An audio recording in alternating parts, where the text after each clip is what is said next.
I'd like to call the meeting to order for the Delaware Shade Tree Commission on June 26, 2018. Can I have a roll call, please? Ms. Brewster? Mr. Eddy? Here. Mr. Carey? Here. Mr. Glisten? Here. Ms. Shanks? Mr. Wolber? Here. With Ms. Woodmeek? Here. And Vice Chairwoman Wright? Here. Motion to excuse Motion the to absent members? excuse our one or maybe two absent members. Are you counting the student in there? I did email them. I don't know if they get their emails during the summer, so I Right. assume it's not. Yeah, gotcha. But we do have a student, so that's the exciting thing. Do I have a second on that? Second. Roll call, please. Mr. Eddy? Here. Yes, or Yes or no on that, yeah. Mr. Carey? Yes. Mr. Glisten? Yes. Mr. Wolber? Yes. Ms. Woodmeek? Yes. And Vice Chairwoman Wright? Yes. Next item on the agenda is the approval of the motion summary for the meeting held way back in April, if anybody can remember what we did. Do I hear a motion? So moved. Second. Roll call? Mr. Eddy? Abstain. Thank you. Mr. Carey? Yes. Mr. Glisten? Yes. Mr. Wolber? Yes. Ms. Woodmeek? Yes. Vice Chairwoman Wright? Yes. And I'm sorry, I skipped over number 2, to introduction of our new member, Stan Eddy. Welcome. Thank you. Glad to be here. We shook hands and I introduced myself, but we have 2 other members. I'll let them introduce themselves. And maybe you can tell us a little bit about yourself and how you came to be on the Shade Tree Commission. Okay. Me first? Go ahead, yeah. Well, my background is in horticulture. I was, okay. We're recorded. I was head of the Landscape Horticulture Division for Franklin County Commissioners for 27 years. And I love Delaware and I love trees. And I wanted to see if I could be of any service. And I figured my background would help me with this. And now that I'm retired, I got time, want to contribute in other ways. So I saw the ad in the paper for an opening on this is it called a commission? Shade Tree Commission. And I've contacted Elizabeth, and here I am. Well, welcome, and we're very happy for your expertise that you bring to the board. The more the merrier. I'm going to start down here, and we'll introduce ourselves again in the case of Rebecca. I'm Becky Woodmeek. Okay, Dave Carey. Do you want more? Or Yeah, I want more. You go ahead. Oh, okay. I've been in the Shade Tree Commission for close to 10 years, maybe. My expertise, I guess, I'm a employee of the U.S. Forest Service, and so I know a little bit about trees. I didn't get my degree in horticulture, but work on emerald ash borer problem, a couple of other invasive species issues. Go ahead, Rebecca. No. I'm currently a realtor, but I have a degree in agriculture and horticulture, and I at one point interned at the National Arboretum, and I just like trees. I, like you, saw an ad in the paper and thought, I could do that. I'm Susan Wright, and like Dave, I also work at the Forest Service Lab north of Delaware, and I do have a degree in forestry, but it's been so long I can hardly remember anything that I learned. I've been on the Shade Tree Commission, I think maybe 8 years, something close to that. I sort of lost track. Yeah, I've lived in Delaware for 30 plus years, so I love Delaware too. Okay, I'm Tom Wolber. To my chagrin, I do not have any degrees in the sciences or horticulture or agriculture or anything like that. My background is in the humanities, but I love trees too. And I have been on the Shade Tree Commission also for close to 8 or 10 years, something like that. I'm Tom Glisman. This is almost my third year on the commission, yeah. And like Tom, I don't have a background in horticulture or agriculture. My dad was a landscaper, and so I've been around trees and that my whole life. And he used to be on the Shade Tree Commission himself, so kind of following his footsteps, I guess, so to speak. Not in Delaware, but another Ohio town. Welcome. Yeah, welcome. I am running the meeting sort of by default. We had our chairman resigned a couple months ago because he's moving out of the city, so I was the vice chairperson, and I hope to be replaced maybe next month. That would be good. So, We shall see. yeah. If you really have this urge to be more involved, this would be an excellent opportunity. Okay, we're coming to the point of the agenda for public comments, and I think, yeah, that was your cue. Yes. Welcome, Tom. Thank you, and welcome to the new members. I'm Tom Holman, city manager, and I want to start by thanking the commission for the work they do. It's important work that you're involved in, and if you ever have an opportunity to be on the third floor of Hamilton Williams at Ohio Wesleyan University, and you look out, they have some beautiful windows that look out over the city. You can really appreciate the tree canopy that we have. And that tree canopy is an important part of our community and one of the functions of the Shade Tree Commission. The reason I'm here tonight is just to talk to you about some issues that have come up regarding really two items. And these predate the some of the newer members, I believe. And one of the issues is in regards to our zoning and our subdivision code and how we handle the tree preservation, the work that you do with respect to the plans that you review. And I know that from time to time there needs to be better clarification, I think. And I'm not here tonight I'm not here as the technical expert on that.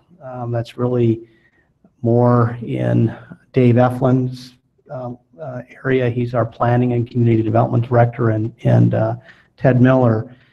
But I will offer, because I know this came up at the last meeting, there was a statement that Commission Member Wolber read into the record to the Planning Commission, and I think he shared it with you.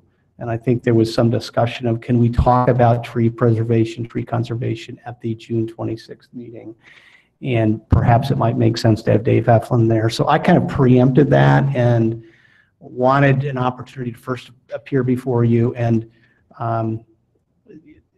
find out. Dave appeared here in February and I believe went through the process that the planning staff uses to determine tree caliber inches, what is owed to the city when you take down trees, the difference between a PMU, which is a planned mixed unit development, and a straight up subdivision. But I think it might make sense, given some of the newer members here, to do that again, maybe in a way that is understandable, maybe using some real world developments that we have.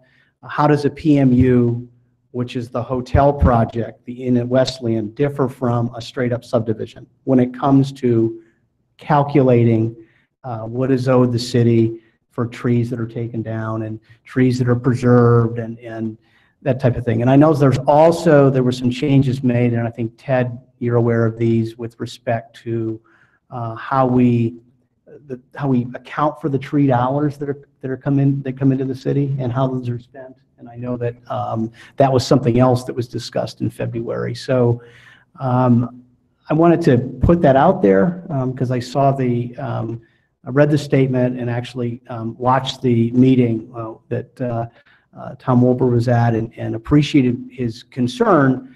And that one then got translated to the Shade Tree Commission. I think the question was, when can we discuss this? So I'm here tonight to let you know, I think it makes sense to have that discussion. It's almost more like a workshop, perhaps, where we could actually take a project and look at it and how does one project differ from another? How do we arrive at this amount of money? Where does that money go? What is it spent for? And that type of thing. Because I know for the two newer members, you're probably not aware that we do charge per caliper inch, and that actually comes to the city, and then that has to be used for certain purposes. We track those funds, and from time to time there's questions about people taking trees down on their property before a project may have started, that type of thing, and I know that was raised by Tom as well. So anyway, I just offer that as I think a chance to revisit this question and this issue. Are you offering that tonight, or are you? No, because I don't really have the Okay. expertise. I would really, I think actually the request that was made, I think Tom had made, it was perhaps Dave could come to a meeting, and I would see it more as a workshop. I just see it more as kind of a work session, a little less formal, and it's just really, let's understand how we do these things. And as I say, that helps reduce confusion and I think promotes understanding amongst the members and between the members, your members, city council, and the staff. So, Tom, I don't know if that you had initiated some of this. I don't know how that sounds to you, but Oh, absolutely fine. Yes, I think we need clarification. Education. I'm a teacher. Education is always positive. The more information we have, the better for everybody involved. And right now, from my point of view, there is some confusion out there. Yeah. And I know our 77 charter. I just printed out and again looked at our 1168 tree ordinances. And what I read and what I know is not exactly aligned, from my point of view, with the actual practices. So Right. I'm confused about Right. a great many things. yeah, and that's understandable. And I think that's what, that's why I'm here, is to try We to went address through, the ordinance is what we sort of took apart this winter, right, and made some changes to. Tonight is the first night I ever remember hearing that there's a difference in how you calculate or consider those. Now, I might be taking liberties, but I believe there is a difference between a That- PMU, I'm hearing that for the a first. planned mixed unit Yeah. development. Yeah. So the PMU is, for instance, the Coghlan development Yeah. on 23 Right, was a PMU. The Manos Hotel development is a PMU. Yeah. And those provide more flexibility with Right. respect to the land uses. And, that's something that I think that would help. Sure. And that might be some of the confusion Yeah, and yeah. where the clarification and the education is needed on both sides. So, so if that's agreeable, perhaps maybe the next meeting might be in the form of a workshop, or at least a part of it, to go through that. And maybe there's an opportunity tonight when Ted reviews some of these things to talk about that. So that's item one. okay, Item two is a request that was made, again, by Commission Member Wolber. This was a few months ago regarding meetings with the BIA. And the specific request, I believe, was to the extent that city staff is meeting with the BIA, the commission requests that a member be at those meetings. And I know that you had asked that the council consider that matter formally. I again wanted to get before you this evening and talk about the genesis of that and understand it a little better and try to provide, I think, some clarification on our end as to why I don't think it's necessary. I'm not saying it couldn't happen. I want to explore some of the alternatives to that. So the BIA is the Building Industry Association of Central Ohio. They are a nonprofit organization made up of home builders and commercial developers, and they do a lot of work in Central Ohio. They lobby on legislation. They do the annual home show, the Parade of Homes. They speak on behalf of the development community. And over the last couple of years, we've had meetings with the BIA to address some issues they've had about our subdivision and our zoning code. And in particular, they've raised questions about our tree ordinance and how we currently charge developers for trees that they take down. Really, this whole per caliper inch thing we were talking about before, and they've suggested it might be high, and they've suggested we might need some changes to that.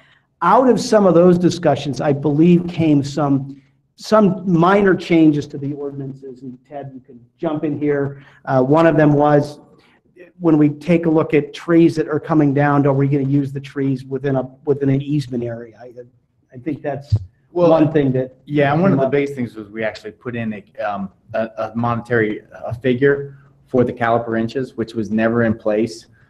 So that's part of our standard. Every year we'll look at that and update that in our fee schedule. But that was one of the things that we wanted to make sure we got in there, because that wasn't in there before. It was just an agreement. It was just an agreement, as a handshake, and so it could have been disputed probably, but that was the whole point. And we didn't change anything in it. It was still $100. It remains there per caliper inch, and that's something we have in place now. So that's kind of that was progress, for sure. I guess what I would offer, and again, want to hear from Commission Member Wolber on this, is we would involve Ted Miller as the liaison to this commission, and if necessary, Doug Richmond, if we're sitting down with the BIA and the subject of our tree ordinance comes up. That's what I would offer. I'm not sure it rises to the level of having a commission member there. I think if we were taking a look at revising the entire tree code, and you had a task force set up to do that, and you had members of the development community, members of our community at large. Obviously, I think you'd have members of the Shade Tree Commission as well. But for a meeting to talk about a particular issue, I think having Ted as the designated staff liaison, I think, is sufficient. But again, I defer to Commission Member Wolber, because again, he raised this issue, and I think it was out of concern that somehow the city staff was going to do something that might be contrary to what the Shade Tree Commission, what your role is and your mission, and that would never be in our interest to do that. Yeah, I guess. I agree. The discussions that we had about that, as I recall, there was some. Mr. Wolber felt very strongly about it. I think on my part, it's like I'm not opposed to it, but I don't feel like I need to be there. Other issue we have is that before Mr. Eddy joined the board, we're all working people. I'm not going to drop everything in the middle of the day to attend the meeting. So, well, that's the practical issue. Absolutely. is being available. But again, I just don't know. I don't think it's necessary. I think the charge to the director, to Ted, is that we would expect you to attend those meetings and to provide us information about what was discussed, to the extent that there are changes that might have to come before the Shade Tree Commission. So anyway, but Commissioner Member Wolber, I know you had initiated this the conversation, and I didn't want to dismiss this and ignore it. That's why I'm here this evening, because I think it came from the right place, which was, we take our charge seriously, and so. You're asking me? Well, no, I didn't know if that would be okay with you and the commission. Well, I was not the only commission member who was concerned about the issue. Mr. Rowland was, yeah. Paul Olin had similarly strong feelings. And I never suggested, what we were concerned about is we had the perception that there were conversations going on about trees and tree replacements that the Shade Tree Commission was not aware of. I'm not suggesting that the city had the intention of hiding or concealing anything, but if we are the commission of jurisdiction when it comes to making recommendations about public trees. And from my point of view, if there are conversations going on about public trees involving, let's say, Main Street Delaware or the BIA or other agencies, we should be part of that conversation. To me, that sounds like a reasonable request. And it doesn't have to be the commission as a whole. Maybe one delegate, one representative, or the chair or the co-chair or delegate could represent the commission. Tom, you talked to the airport commission, a while back, and you suggested to them, I was there, or I watched it, one or the other, but you suggested to them it would be a good idea if a member of the airport commission would be represented at conversations involving the airport with the FAA or whatever, or local businesses. And to me, that sounded like a very plausible model. What works for the airport commission would also work for us. As I stated earlier, I'm all for information, transparency, accountability, sharing information. There should be a level playing field. And I cannot in good conscience say that, over the years, I have been fully informed about some of those conversations, the BIA and others. Sometimes the Shade Tree Commission is the last body to learn about things. And keep in mind, tonight we have we have 7, I believe, plan reviews in our agenda. The Shade Tree Commission does not necessarily know about the details of tree replacements, and fee schedules, etc. We just see the plan, and we approve or disapprove certain tree species with the help of Doug Richmond. We don't learn the details about easements and preservation credits or what have you. From just our work, that's all elsewhere. That's going on elsewhere, and to me, however, it goes to the heart of what we do. I think the whole, I feel I'm rambling a little bit, but the whole thing seems to have started years ago when we talked about Dempsey Middle School. Trees came down. And the plan was built to set a certain part of the Dempsey Woods, aside preservation credits, so that trees that had to be removed did not have to be replanted or financed. So, but David Efland, at that time, that was what, 3-4 years ago, Paul was on board. David Efland said at that time, that was a unique situation. It is very exceptional. The city would never do that again. And he begged us to approve the plan. Now, from my point of view, that supposedly unique plan has been replicated time and again. Burr Oaks, AEP at Slack Road. The Wesleyan Inn. There's another plan on the agenda tonight, the High Point Place Apartments. There is a section labeled tree preservation. It has not been discussed at the City Council yet, but I wonder what the details are. Is that another case, where certain portions, of trees get preserved, but others get removed. For as long as I've served on the Shade Tree Commission, the objective was to maintain and improve the tree canopy. And to see a net reduction of trees, is not something the Shade Tree Commission looks favorably at. But that's what's happening. At Wesleyan Inn, for example, the developer says, that's maybe not be the best example, but there are numerous others. Developer says, I will preserve a certain number of trees in perpetuity if you allow me to chop down a bunch of other trees. But it is not, typically it results in a net reduction of the tree canopy. And that is something I'm concerned about. We want to increase, improve, enhance the tree canopy and not see it diminished. And I think that's the big clash. So I think really to your last point, I think all the more reason to have Dave It sounds like. come in and sit here in a workshop format and talk about how we arrive at these things and how we approach it.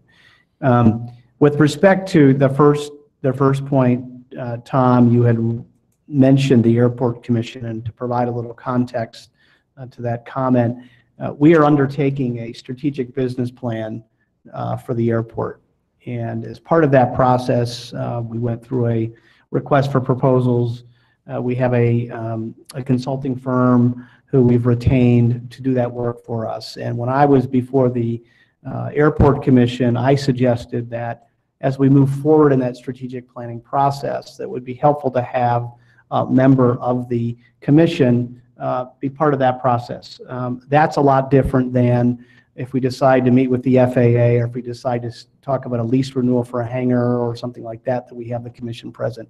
I really think that this is a point where we just may have to agree to disagree. I feel as though we can accomplish the objectives that Tom has pointed out about transparency and providing you information and whatnot with Ted as your representative. And if Mr. Miller is not fulfilling that role adequately, in your opinion, then you have to let me know. But I believe he can. I believe he can talk to you about upcoming meetings, what might be talked about after the meeting. This is what was discussed. Here are some things that might impact the Shade Tree Commission. What are your thoughts about it? But I really don't think it's necessary for those types of meetings to have a member of the commission there. I would suggest if we did something similar to what the Airport Commission is doing, and we decide we want to do a master plan for the for a tree improving our tree canopy, or we had put together any kind of a public document that talks about trees in the city, that the Shade Tree Commission would be involved in that. And so anyway, that's the other point. We may not agree completely on that, but I guess It sounds to me like it's at the point where the convergence of interests between Planning Commission and Shade Tree are that's the point, right? That's what we're sort of bickering about. Not bickering, but we're discussing. Yeah, I mean, I think it's really, is it necessary for the Shade Tree Commission to attend meetings with city staff and the BIA to the extent that you're talking about trees? And I think, well, is there another way to have a little more open communication between our board and yes, planning? Yeah, absolutely. And I think that's could a Shade Tree Commission member be like our student, a non-voting member at the Planning Commission? Planning. Perhaps, but I don't think you want a Shade Tree Commission member attending every meeting with the planning staff and our staff. Yeah. Where we meet with developers constantly, and I think that's what Commission Member Wilbur is talking about, is he's getting these plans. They seem to have been agreed upon, and what is the Shade Tree Commission's role in that? Is it just to review those? And I think if you understood the process better, and maybe there is a point of involvement that precedes that, I'm not sure. Yeah, that's where I think there saying. might be some benefit to having Dave here to talk about that, because yeah, you have 7 plans here tonight. And they're all recommendations, I would think, about various issues with respect to trees. And Yeah, and from what I'm hearing tonight, I think one of the biggest points of confusion is the differences in zonings. Like Tom was talking about that PMU, and I think you brought it up earlier, Yeah. Susan. In a PMU, the tree preservation is there's some flexibility in that, how that's interpreted, as opposed to like an R1 where it's straight. And by flexibility, you mean you don't have to follow it. Well, not necessarily. I mean, it's still, but you know, according to the code that we, you know, the one we just went through, that it mentions that chapter about the flexibility. And I think if Dave came in and helped explain that a little bit more, I think it would help everybody understand the differences that, because not each one of these plans probably has a different zoning tonight. Yeah. They're all Yeah. they're all a little bit different. And I think that from what I could gather tonight, I think the board is some of those points could be clarified. I'm going to try to paraphrase what I think Tom is talking about, and correct me if I know you'll correct me if I'm wrong. We never hear when trees are taken down and the reasons why, and the justification for it. It doesn't come before us. We only, I think it does. do you think it does? Yeah, I do. Well, when it comes to, you have a development where there's a lot of trees taken down. Doug provides us with either what the sampling inventory is, and at times, like the Terra Alta development, we had a big, long list of thousands of trees that were inventoried. So we do get that. And it's before the ground is even broken most of the time. Maybe it doesn't stand out, but Yeah. we do get accountings when there's an extensive inventory made. I mean, we get shown that. Yeah, I mean, you're right. You know, It always looks worse when you drive past it than when you read about it from And its well, I think inventory. maybe part of it is that we see that maybe 2 years before Yeah, that's true. something is actually done on the ground. And it's like, and maybe we don't quite connect the dots all the time. Yeah. And, It's a and longer that's time frame, understandable. yeah. And I share your concerns about preservation banks as a precedent. And I remember those conversations. And the reason that I acquiesced to that personally was because it was a Department of Education project where it was state tax dollars going into a project. And we're like, well, you know, we don't want to hold it up and make it more expensive on the taxpayers for that. And that was my personal perspective. You're talking on about the that. city schools project. About the city Yeah. schools. I do have a question about the BIA. Sure. As a result of the discussions with the BIA, we put a formal fee structure. Has that been approved by council? Yeah, at the end of last year, it was approved, it was Okay. included in our fee schedule. That way, it can be updated every year. Okay, so, I mean, so That was the in first order time. for that to change, it would seem to gonna me be it would require legislative. another act of council. Legislative. Wait, well, but then you say that does the fee schedule get approved by council? every year? Annually as part of the budget process. Okay, all right. So in that sense, a lot of my concern about that, when I had first heard about that, has been relieved now. And then we're back to interpretations of when those ordinances are fully enforced and when they're not. And maybe that's, at this point, that's my sort of black box. Like Susan, I was unaware that there was that much flexibility, except for in situations where it's what is that term? Equivalency provision. Right. And if, And I and don't if that's really gonna, and I know, don't know if that's different than what we're talking about here or not. I think it's less prescriptive. And I think that's what really needs to be understood and explained, and we need to, I mean, to me, that there would be benefit to having, as they say, Dave go through that. I thought he went through it in February, when he was here, when this came up. I think that discussion came out of some changes that we were thinking about, if I recall correctly. Yeah, I think we just didn't clarify that. I think there was some confusion with the board and how that interpreted, but I think Dave could clear that up. And like Tom mentioned, I think if we went through a project like that and just kind of went through the steps, different projects. We could take a solve couple, different- Yeah. just straight up project and say if it was a PMU versus if it was straight up Right. zoning, I think this is that's- this is how we address it, this is what we talk to the applicant about, this is how the fee is calculated. And, Right. You know, I have a couple comments. As far as the BIA is concerned, I do not disagree with you at all, Tom. My objective is for there to be a productive channel of communication. I don't insist, that a member of the Shade Tree Commission be present at every single meeting. But you have to understand our point too. You said earlier that conversations with the BIA have been taking place for the past 2 years. At no point did we ever get a formal report about the nature, of these conversations. And, understandably, there is some worry, and, we are left to speculation, or false rumors about that. So, that is, to me, the important part, not whether or not the Shade Tree Commission is present at these meetings. Okay. As far as the tree ordinances are concerned, I'm looking at the flexibility chapter at the very end, just a few lines, 6 lines total, and basically it says, the sub-chapter is entitled 1168.11 Flexibility. It is not a new addition. It reads, exercise discretion and flexibility. The Shade Tree Commission should, when dealing with these plans, exercise discretion and flexibility. I think we have been doing that all along for many, many years. So nothing has changed.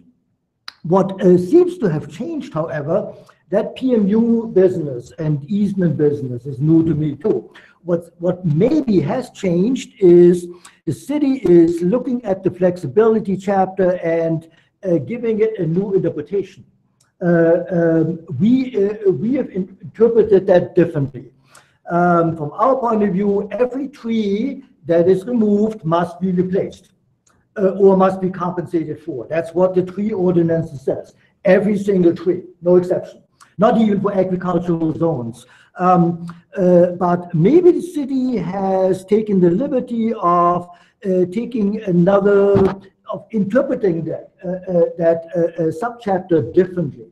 And so maybe that could be part of the conversation with David Eflint. What does he mean by discretion and flexibility? Is his interpretation the same as ours? That does not seem to be the case.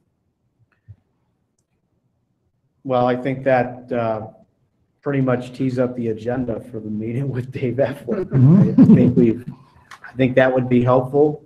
I think I would suggest you do it more as a workshop, and you get some plans up on the screens, and we talk about how we went through those, how they arrived at them, and I think my pledge to the commission it would be that if to the extent that we are meeting with the BIA and the one of the agenda items is our tree preservation ordinance and changes that they're suggesting, that we communicate that to the commission and through TED, and if necessary, if we think it's necessary to have the BIA come before the Shade Tree Commission, we would suggest that. But I can tell you that the general thinking is that the city has a very onerous tree preservation requirement. And if you listen to the developers, that side of the story, they will tell you that from their standpoint, it's in some cases it's unreasonably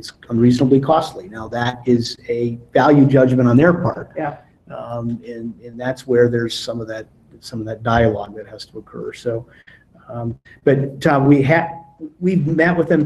We haven't met with them in several months. They had a change in leadership. Yes. Jim Hills, the former executive director, is no longer there.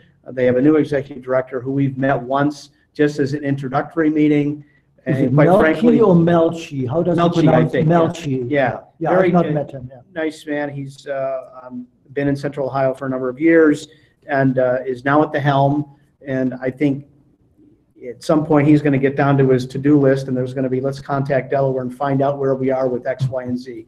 But there were a lot of other issues in addition to just trees, the width of our streets, our impact fees, any number of things. That's sort of a group that represents all kinds of builders. What kinds of things do you talk about at that level? I mean, I can tell you they had specific concerns about our street width requirements. In some cases, I think we require our streets to be too wide. That costs more money. okay. Is it necessary? Here are some examples of communities that do it differently.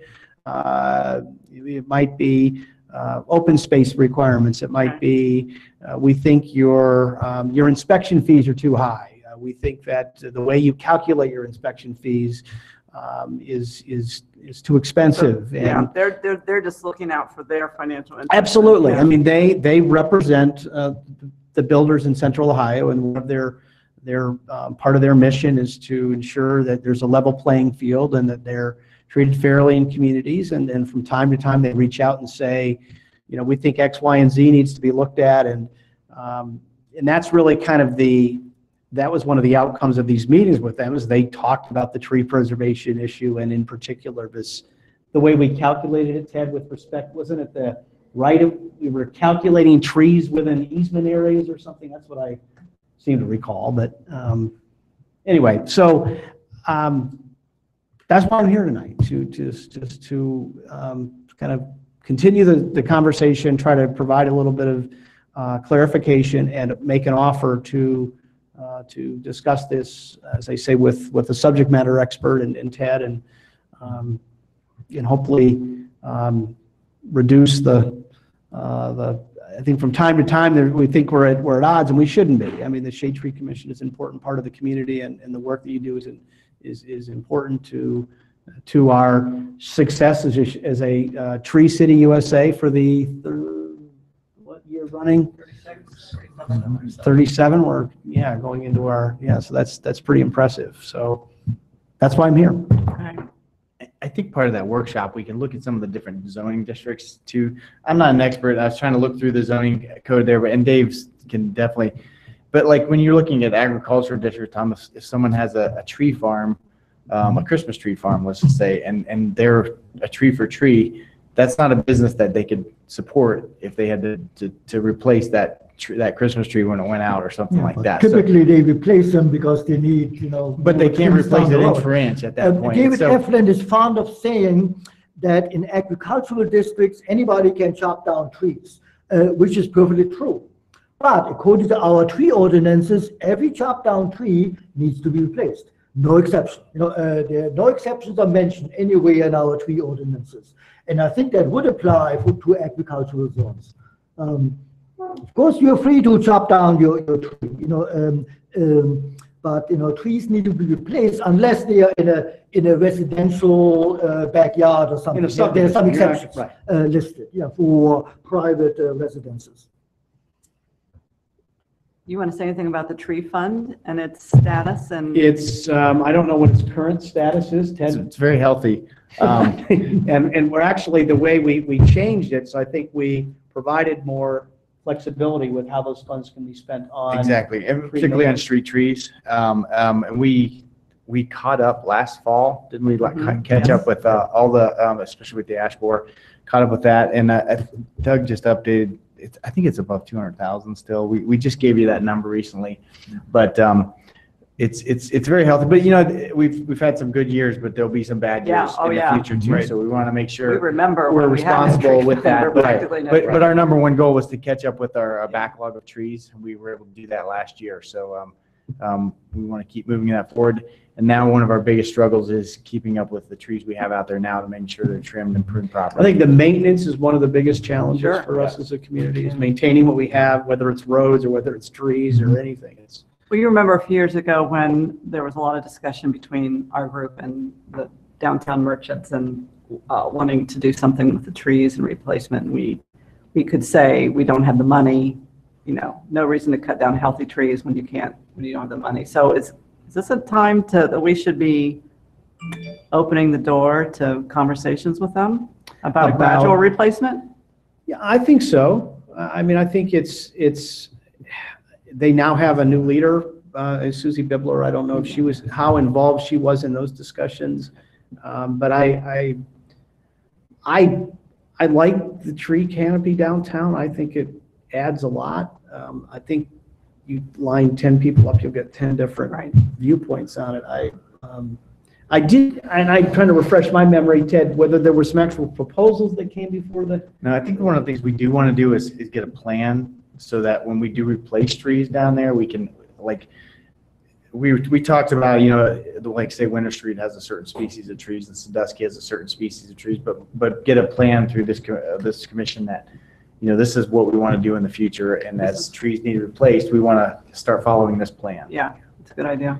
I do know the mayor is really interested in establishing some cherry tree areas for cherry trees. And I think, Ted, do we have Yeah, right out front here. done our planning have out our- front, but we're also talking about, I don't know if we're planning on the East William Street project.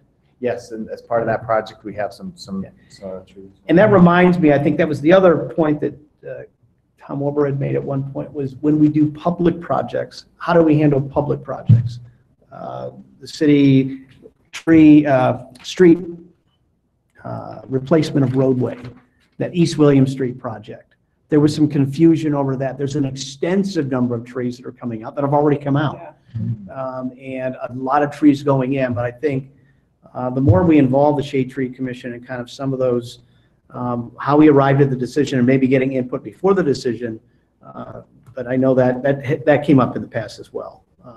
Yes, we've discussed the expansion of East William Street for years, yes. Yeah, and that's going to happen next year, and maybe at some point it would be helpful because you have some new commission members here to put the landscape plan up on the screens and review with them what it is and what's entailed and what we're planning to do. So. But tonight, Ted, just for the record, tonight is the first time I heard the proposal about planting Japanese cherry trees on East William. That idea has not been shared. No, with I the City didn't. Commission No, in the I didn't past. see that. Sometimes how things get taken out of context. So first of all, the mayor is very interested in seeing us plant some Japanese trees to really celebrate our sister city relationship with Sakata, Japan. And so we have started thinking about where could you put some groves of Japanese cherry trees and cherry blossoms. And I don't know if it would fit out there or not, but We did have discussion on that, Tom, actually, when we were looking at it. And we're looking at doing it, the pedestrian trail that goes across? There's replacing that mound or that side slope along Lake Street. It's not, I wouldn't really consider it a street tree. Yeah. It's that side slope along the I pedestrian. thought you trail. meant directly No, along not, the street. no. You're talking about So different side. I clarify. So Yeah. you have talked about it. Yeah. Okay. Offside, Yeah. an offside tree bank to replace. But it's the- part of that project, Tom. Yes, I know. Okay. yeah. Okay. So. Well, thank you for your time and your service. And if there are any questions that I haven't addressed, just let me know. And I know you have a lot of work ahead of you here. You have 7 plan Yeah. reviews, so that's going to take a little bit of time to get through. But thank you. Thank you. Thank you. Yeah, thank you for coming. Yeah. Congratulations. Oh, that's why I'm What not, news? Will's getting married. Oh, hey. Yeah, and I'm not going to be at the next meeting, so. Right. Well, maybe you do a workshop, it's all. Thanks a lot. Uh-huh. Next on the agenda is the arborist report.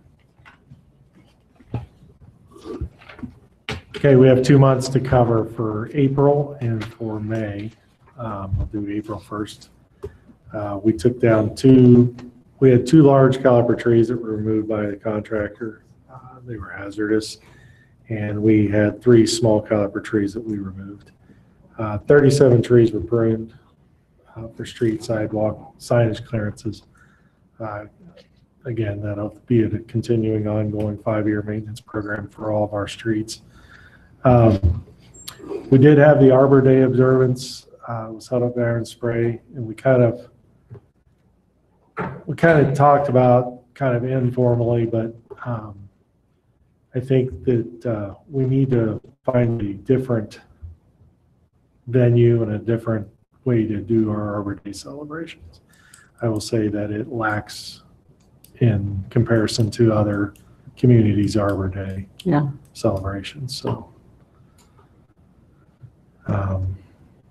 we did plant a 2-inch autumn blaze maple, which is doing well right now. So, and then in May, 3 more trees were removed and 3 small trees were removed.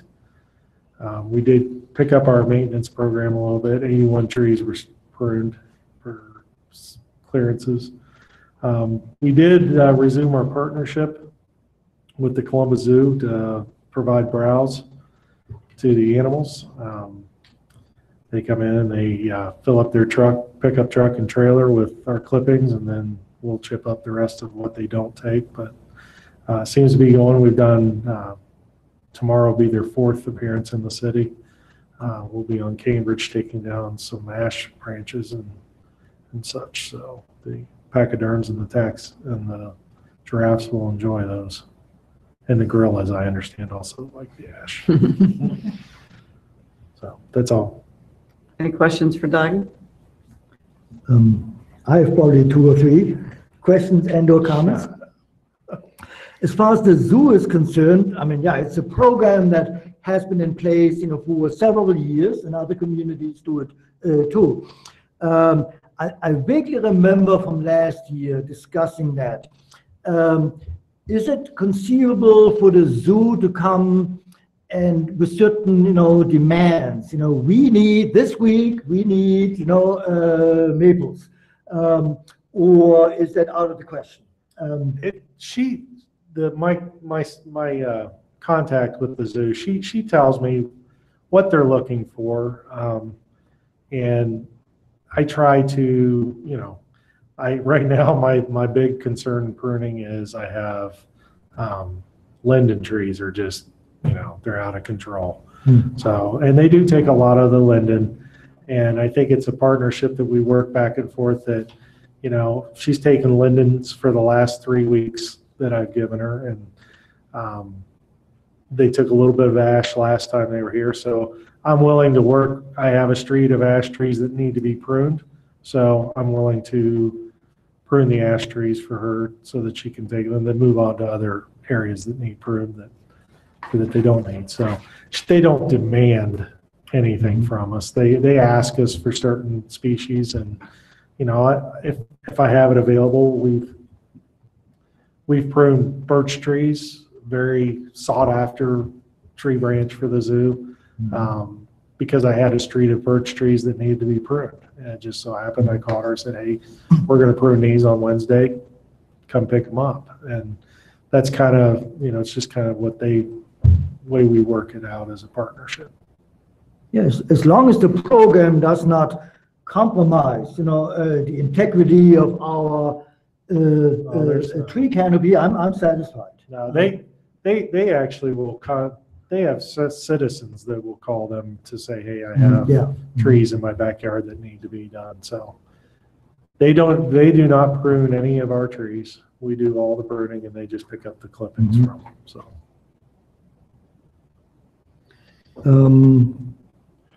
Another question or comment. You suggested earlier that we uncouple the Healthy Kids Day with the Arbor Day celebration.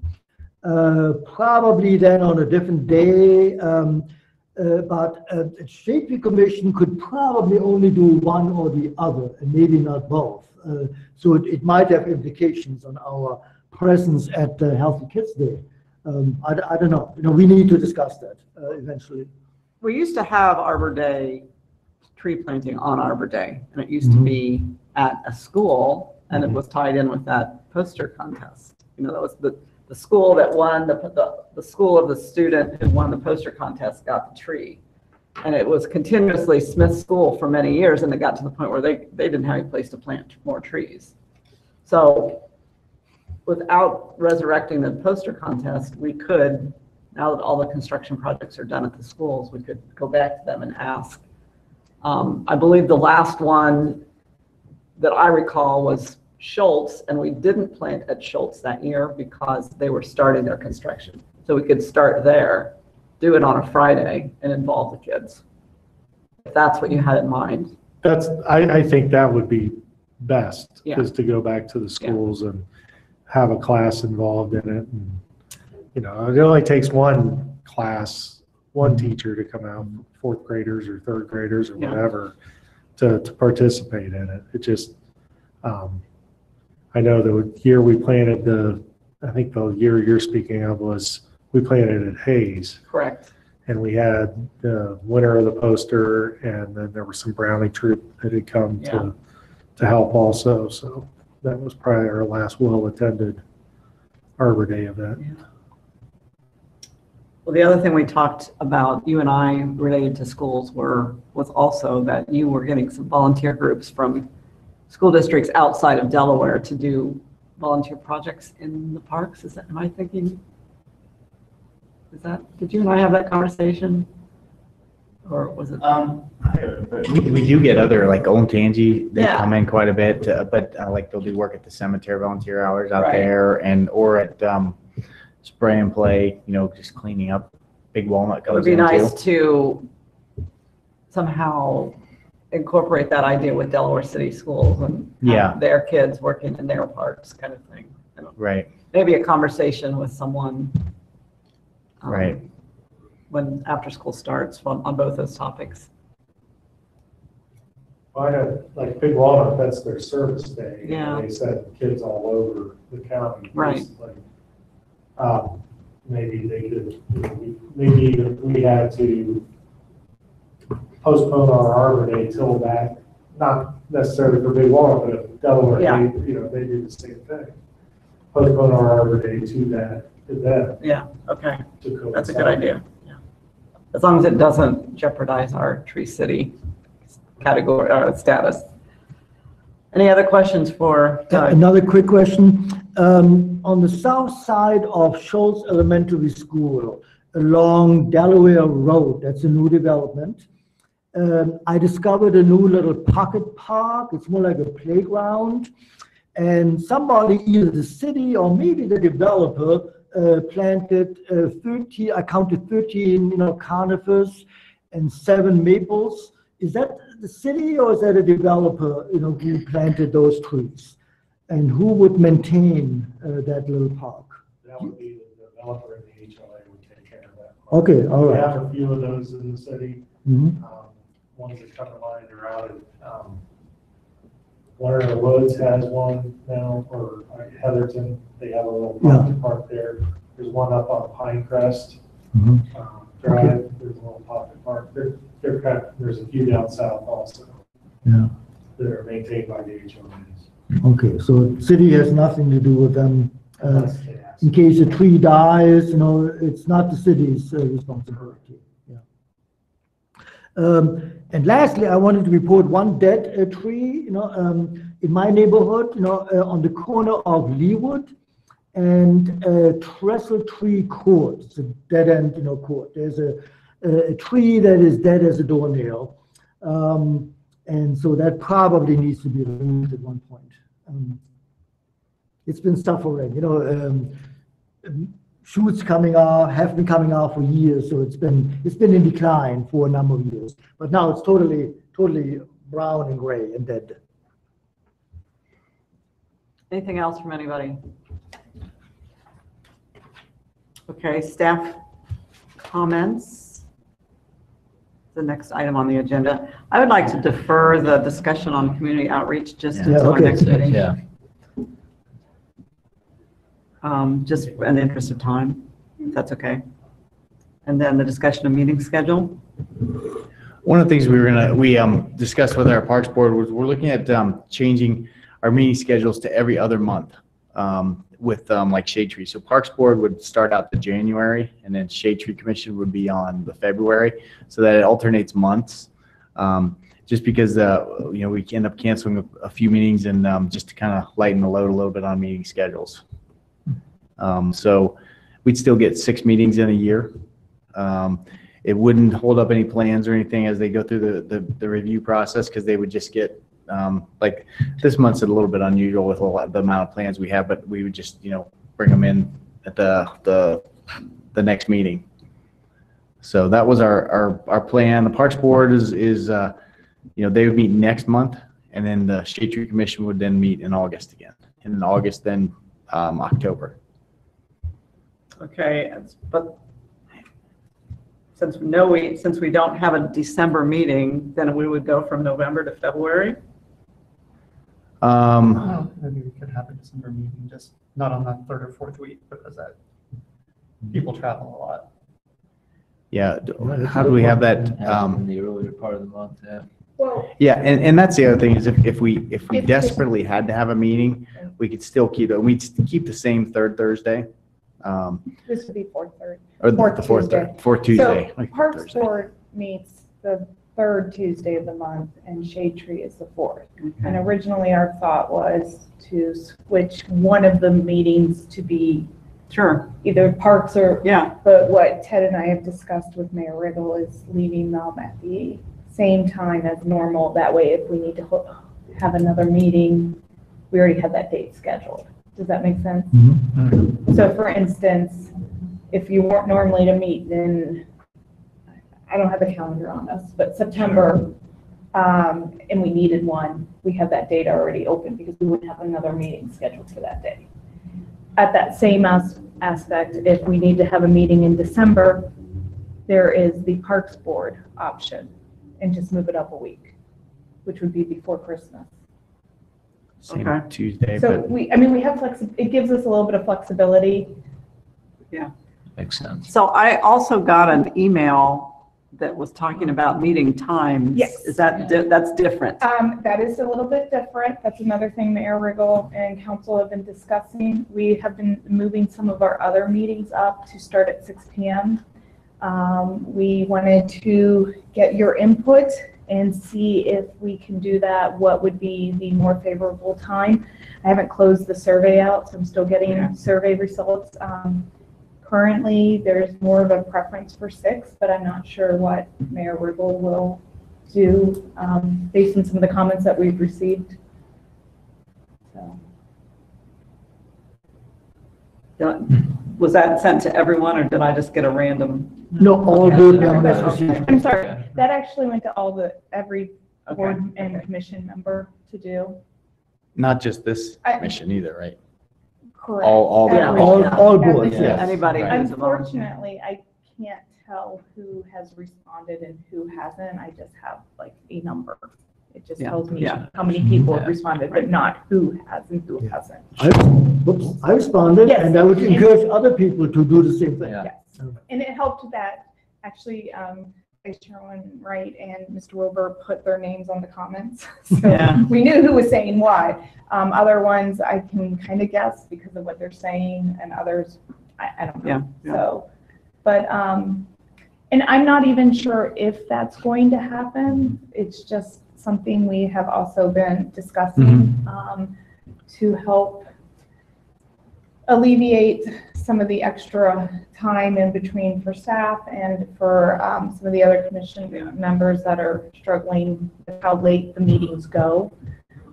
We've had some planning meetings that have gone till almost 11. So that extra hour could be kind of nice to start earlier and get out maybe at 10. So are you looking for a decision on the meeting scheduled tonight? Or are you going to give us a month to think about it?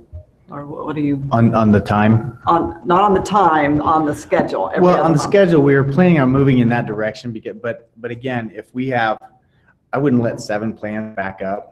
So then if like, let's just say between now and next month, we had a influx of plans come in, then we'd probably schedule a meeting next month also just to have it. But, Yeah. moving forward, just having the Shade Tree Commission meet every other month at that point to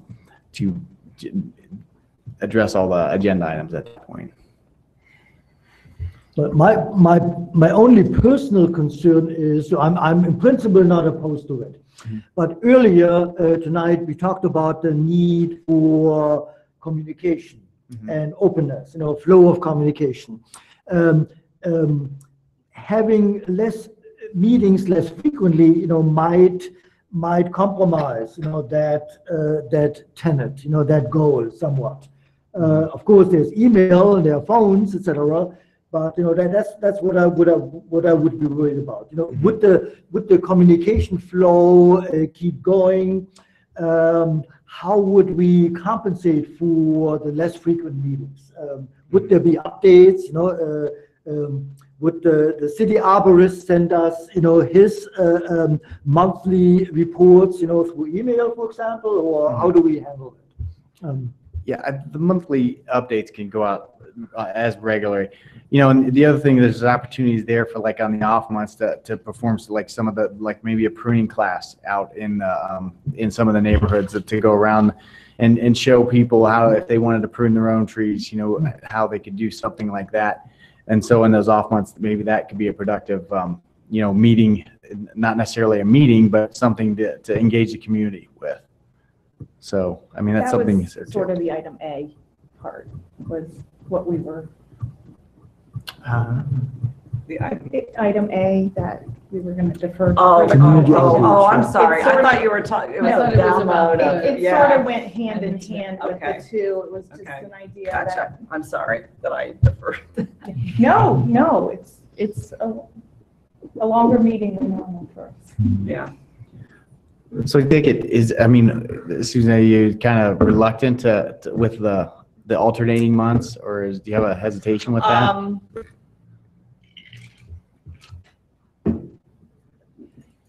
Meeting less frequently is, I think it would detract from the camaraderie and the teamness that we have. I mean, I scrambled around to get 3 members, including myself, to do the Now Festival. If we were apart more, you know, I don't know, it just doesn't quite feel right, but I'm not opposed to meeting less. Mhm. I guess I'm caught me off guard, so I'm interested to hear what other. And maybe, you know, like the outreach could be, you know, fill in those gaps where you're still meeting every month, but this formal meetings every other month to take care of the housekeeping, I guess, and those kind of things. I'm interested in what others. Well, so if we have an informal meeting on the off months, do we have recording obligations and that sort of thing as a commission? If we have a quorum, Well, it depends. If Sure, you're but yeah. going off-site, then it would not be. Yeah, and it's a not a considered formal a meeting. Shade Tree Commission meeting. It's a Shade Tree Commission Club. activity, outreach. It wouldn't be any different than if you had 4 members at the like Kids Healthy Day. Yeah, it'd be no Gotcha. different than the Okay. Now Festival or Yeah. First Friday, exactly. We wouldn't be reviewing plans at those outreach events, but, Yeah. Approving minutes and. right, none of that stuff.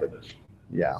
And so I guess, right, you were saying that the 4th Tuesday at 7 is always open, right? So what would be the process then for us to then request, like on that off I just need month? 48 hours notice. Okay. By charter to notify the public and the media of every meeting.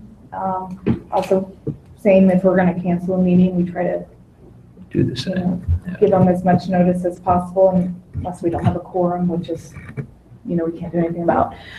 So really all I do is just, like you see, I send an email out. I have a media list. Mr. Wilbur's on that list because that way I just know he gets them all. And basically tell them that there's a meeting or if it's canceled. Okay. How we, and we do that for a lot of our, not so much boards and commissions, but like our finance committee meeting. There's no set schedule necessarily when that meeting is. We could have one every month. We've had periods where we had twice in a month, then we'll go 6 months without one. So it just, that's where there's more of that flexibility for those type of committees. Okay. I can say our parking and safety has moved to 6 p.m. and we haven't had any issues with getting public there.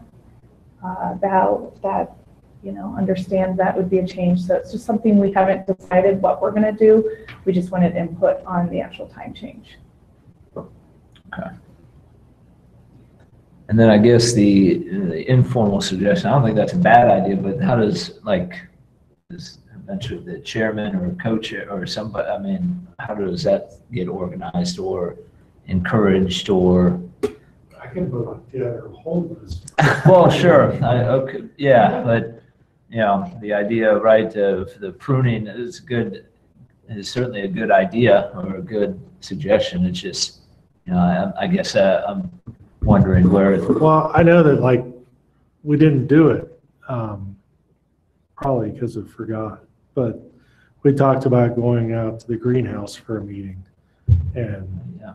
showing how we propagated it for our perennials that we planted this year and all the canna lily and everything else, and the seedling trees that we're growing out there and such. So I mean, there's lots of things that could be done. I mean, I'm not just saying, I just don't want free labor. That's not what that's Well, not sure. what Yeah. That's not what I mean.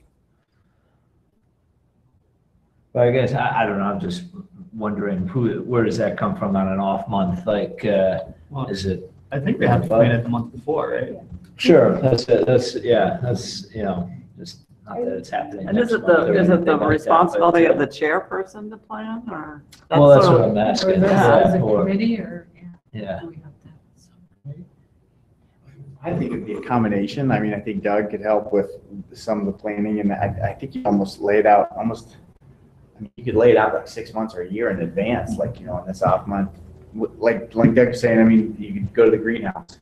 Sure. At least, and we have enough experts on this board to, and I think that's the other thing, is having these experts relay some of that knowledge and education to the public, but also, you know, that wouldn't be every other month, but like just the greenhouse would be just you guys get out to see the greenhouse. Having a meeting every month, no one wants to have an extra meeting in that 1 month to go out to the greenhouse and look at the greenhouse. It would fill in those blanks, and like Doug said, there's several things, like if if we planted the cherry blossoms along that pedestrian trail, I mean, that might be something we want to meet out there and see that, as these go in, projects that come up throughout the city. I think there's several opportunities, and we could kind of start making a list if we wanted to. There's something also, an opportunity, we could maybe work with Lee Yocum to video some of it, maybe post it to get a little bit more awareness. Yeah. You know, like how to prune a tree or something, but I don't know. That's a good idea too, You because know, just, social media is so powerful anymore. and videos seem to be, people don't really read, but they'll stop and look at a video. Don't tell me It's that. true. And is this plan, I might have missed it, you guys mentioned, is it approved or is it in the process, right? Or We're when's working out the kinks. Okay. Yeah, this is something that just kind of came up this last month, and still kind of working it out. But maybe that's the first step, is we kind of create a list of some of the activities that could be planned in some of those off months. I know for the Parks Board, when they have done events like you have done, Mhm. like for the Healthy Kids, Mhm. one thing that really alleviated some time was the Sign Up Genius. So instead of you having Oh, to pass yeah. out, Yeah, we just set up the link, and that was something I actually created. and I don't feel personally, But that's. nobody responds to my email, I get my feelings hurt, but But if that's it's just something, a automated thing, no Yeah. feelings I hurt, think right? that's something where you can utilize me. Yeah. For to assist you. You obviously know I send lots of emails out. So it's something I could send out, reminder if you haven't, and it was really nice because you can just get on and you can see exactly who signed up, and it was a little bit, probably an easier way, I think. Just a suggestion. Well, I like the idea of field trips. Yeah. I think it would probably do us good to see some of the fruits of our labors, and to get some, as a group, we could look at things and talk about them, as opposed to driving by or walking by and looking at it, thinking about it and saying, oh, I should mention something about that. And then 2 days later, it's gone. Yeah. Yeah. Right. So I think I could see some value in that.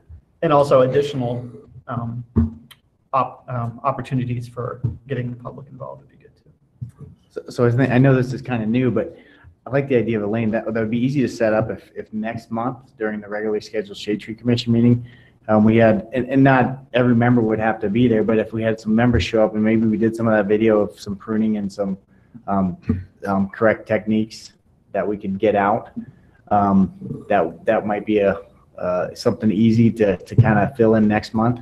And then you have time to think about it. And then in the August meeting, we could maybe plan out some more events. We'd have a list and everything planned at that point. How does that sound? Okay with me, I'm going to be absent in July for the July meeting anyway, so, Okay. I didn't want to miss if one of the workshops was going to be Dave Eflin, I didn't want to miss that. I was hoping that wasn't Yeah. going to be. We could do that all. That'll be August. Well, you're going to have 2 workshops in a row? Well, I think July would be the what do you mean by workshop? Well, the non-meeting What we meeting. could do is, The- we could always do a quick meeting before the workshop and get some of this stuff out of the way without spending an hour and a half doing it, do the minutes, do the plan reviews. We can have Doug email, you'll Yeah. get the packet, so you may not necessarily need a complete update, and then go into Dave Eflin. Okay, Start so maybe, that is in July or the August? Okay, so gotcha. maybe start like a half-hour meeting, and then the work session would be starting Okay. after that, for instance. So does that mean July is printing? If we want to look at doing that, I think that's an opportunity. It's kind of up to you. I'll make a proposal that we do this on a sort of a trial basis Trial for the basis. rest of the calendar year. And then we can reassess at whatever our last meeting is in November or early December, and then go forward. You say that the Parks Board already decided to do this? Yeah, they're on board. They were pretty willing to do it. Okay. Because it's just We've every had- month there's just not a lot on the agenda sometimes. We've So had some meetings that were 15 minutes long Park? mhm. No. consistently, and it's Yeah, it's kind time of away from them to come in Oh, sure. for 15 minutes, it's- Okay, so just to make sure we're clear, the meeting in July is going to occur, I will send an email out to people Okay. and yeah. everything. Let's plan that and make sure that you know where you're going and, okay, I need to talk with Mayor Riddle still, gotcha. confirm And August will likely be the Dave Eflin thing, if he. Yes. Okay, and then September, we will be maybe looking for planning another- field trip. I like another that, field where trip, that okay. kinda Specifies what we're gonna do. Okay. I think a good one would be how this gets translated out in the field, so you know what my thinking is when I go out to lay these out. That's the time of year I start doing that for our fall planning. So Yeah. And I'll be so bold as to volunteer the Forest Service Lab for one field trip with Dave Carey can do his show and tell. Sure. Yeah, I think that's a great I think idea. that'd be. I've never toured the place. I'd like to see it sometime. I actually would too. I think that'd be kinda neat. We would have to, I don't think it's a problem, but we should probably get some formal approval from our director's representative and all of that, but I don't see it being a problem. So that's like way down the road anyway. Yeah, It'll it'll, be yeah. September or November, I can't, yeah, No, but sometime in the fall. October. Well, it'd be nice to do it at a time when there are things that are alive, but, whatever. It'd be nice to That's do something it you wear. if we're gonna be in the greenhouse while it's still light at our meeting time, whatever that is. Oh, we got lights in the Do greenhouse. it before October. Yeah. We'll figure it out. It's okay. Okay, member comments, unless, since we still have a bunch of plan reviews, let's be as brief as we think we can on member comments. Rebecca, I have no. Dave? I do, and I'll make it super, super quick. I'll make it as quick as I can. I talked to a person who was a tree person who shall remain nameless, but he was concerned about invasives and was interested in communicating with the commission. I directed him towards our street tree guide, and he rescinded and said, you know what? I'm happy with the list for the most part. The things that I was concerned about aren't on their list, so we're good. So good for the city, I guess. Would and he us like to for- apply? What's that? Would he like to apply? I'm not sure he was a city To the commission? resident. No, he would not be eligible. Okay. But, Still so looking for good work. for us. Well, and my comment is going to be, we ran into Susan Logan when we were doing the Now Festival, and she is a possibility. Do you remember Susan Logan? She Mhm. now lives in the city. Yeah. And she also said that the Master Gardeners were somewhat interested in another project. Oh, one of the other master gardeners that was there might be interested in being on the commission as well. So, That'd be great. Yeah, Susan Logan and somebody else, so.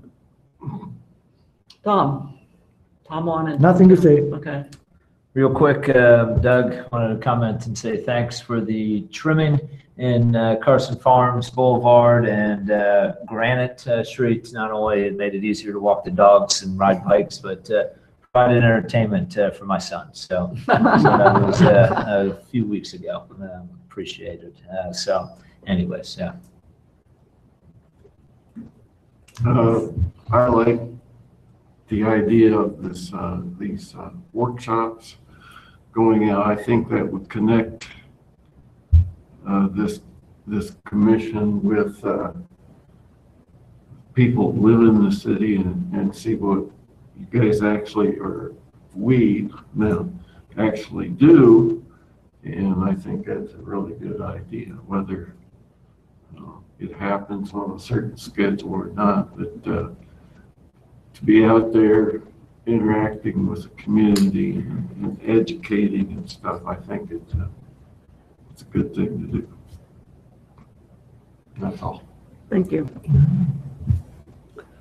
Plan reviews?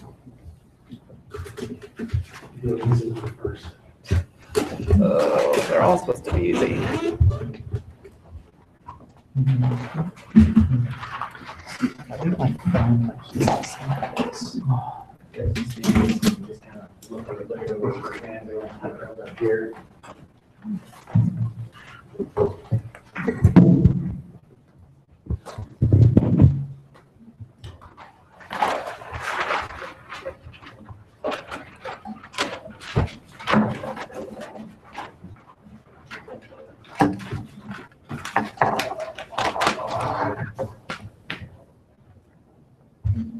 This is the 7th and 8th phase of Heatherton. Again, just following our guideline, well, just our diversification of the streets and trying to use as many of the same tree species that we've used on the other streets in diversification. South Hawk for your orientation.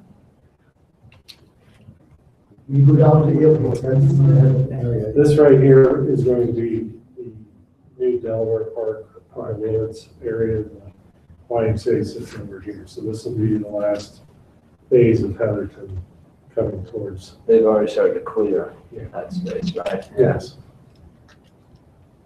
You mean chopping down the trees? Well, no, up into that park area. Basically Yeah. where Boulder Drive is going to be. Right. Is and you said that's the final? That'll be the final phase. There is an apartment community, Ricotta community that's here. Thank you. Yeah. Any questions, comments, objections?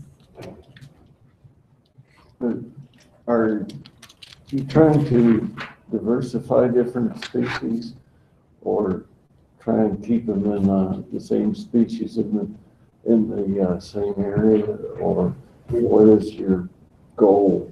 Good question. We had, well, we don't ever want to have the ash tree debacle happen ever again. We currently have, there's a bug that's been eradicated with the Asian longhorn beetle in Claremont County that will decimate our maple tree population. So in these new developments, we've gone in and instead of planting entire streets of maple trees or such, we've diversified. You know, I'm not going to say it's, I think originally there was, Chuck Rickler was talking to me about it and said, 8 trees, that's all we're doing, 8 trees, 8 trees. Well, 8 trees doesn't necessarily always work. It needs to, sometimes you can have more than 8 trees from the same species on a street, but as long as you're diversified, I'm probably not going to plant a lot of little trees anymore. I have a few, but there's not, we're going to probably scale back how many little leaf lindens and what we plant, just because there's such a maintenance I mean, it's trees that we pruned 2 years ago are already trees that need to be pruned again. I So love those trees, they're one of my favorites. They are really. they are. So we have a lot. So, Have you ever tried using regular woodens? well, we use, the 3 varieties, we use 3 species. One is the silver linden, little leaf linden, and then we use the green spiral linden also, so. That was all decided on the species because it was approved by the shade tree commission on our street plans. So all the trees that we need are these approved trees that we, the shade tree commission has approved. At the intersections, because of sight lines, and sight triangles, and just so, we're starting to see in some of the older neighborhoods where stop signs are and such, the trees that were planted too close to the intersections or too close to stop signs are trees, unfortunately, that are probably going to need to start to be taken out. Carson Farms is an area that there's trees and stop signs. So just it's getting to the point that we're butchering the trees' aesthetic value because, so people need to know that on a street that tees into a main road, you have to stop. So, It's not just one or 2 trees, we're talking about dozens of trees then. Or not. just across the whole city. Yeah. So, but It adds up. the way, well, it's, yes, it does. However, the way that we're going about it is we're eliminating them from being planted in those locations and moving them to other locations within the subdivisions now that we're working in. So, while this tree is marked here on that, this is, again, no tree that goes in without me placing a dot on a curve to where it's planted. So even though that's here on the plan, it says that tree is going in right there, that tree may not go in there, and it all depends on where driveways are, fire hydrants, lights, electric boxes, and everything else that goes along with it. So, So that's what we would see the two. yes.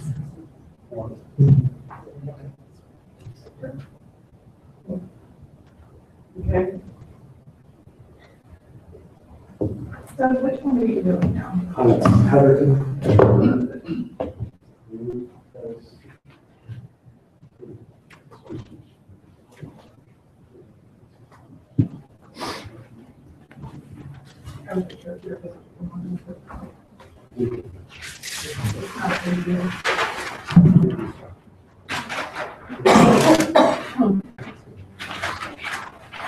We should probably get a new member packet together with our codes and our street tree program. That would be a home for that. So that, because we have a list of our street trees and trees that we sort of recommend in different places for different things, and trees that we don't recommend.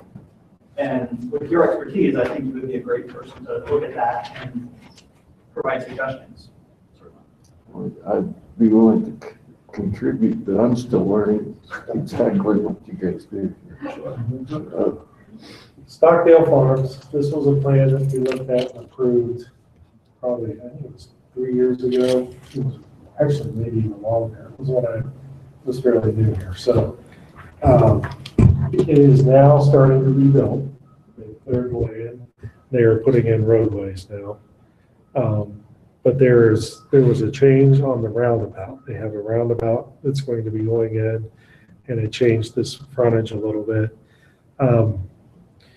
It gave me an opportunity to maybe change some of the choices that we made for street trees. I remember we were kind of on a black tupelo kick then, and it's turned out maybe the black tupelo wasn't such a great decision. It's an iffy tree at this point still. We've had success in other parts we haven't. So what we had to do was relook at the front here, and then it gave me an opportunity to go ahead and look at all the streets and everything that we were looking at. So I'll pull this page. These are the trees that they want to plant, 134 Sienna Glen maples and 165 more now. Well, that's really way too many of any one species. So we went through, we can do this. So this was there's gonna be 737 new trees planted in the streets. And again, the numbers are more balanced out, more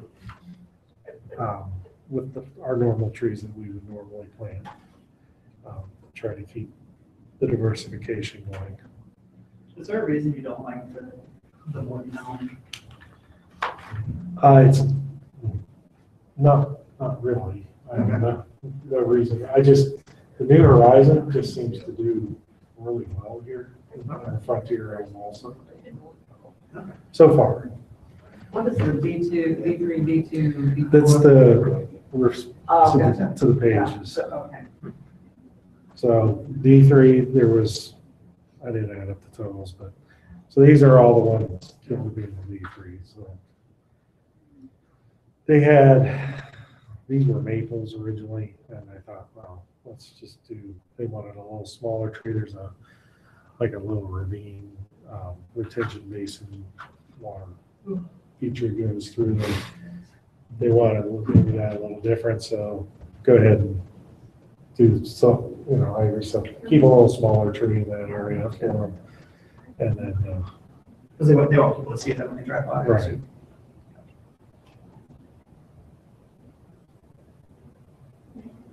How do they do with shade? Is there going to be a lot of shade there? Or is it just grass? In this area, Yeah. I don't know that answer. Are they shade tolerant anyway? You don't have to worry about it. What's that? The lilacs. They are full sun trees. That would be my thought. Other than that, I love them.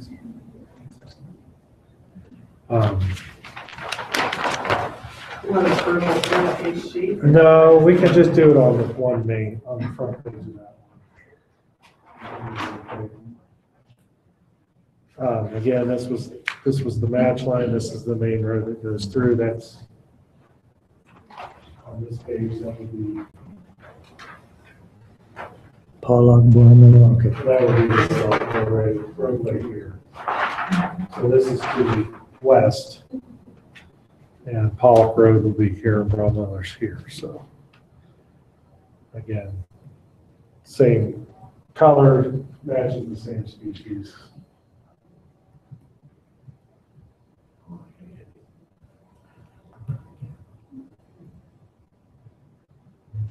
The only thing that I saw that was concerning, as far as the species in the buffer areas and everything, I had no issue. I mean, it's what everybody puts in them now. They did add the golden rain tree into some areas. So, but I didn't see anything that was glaring.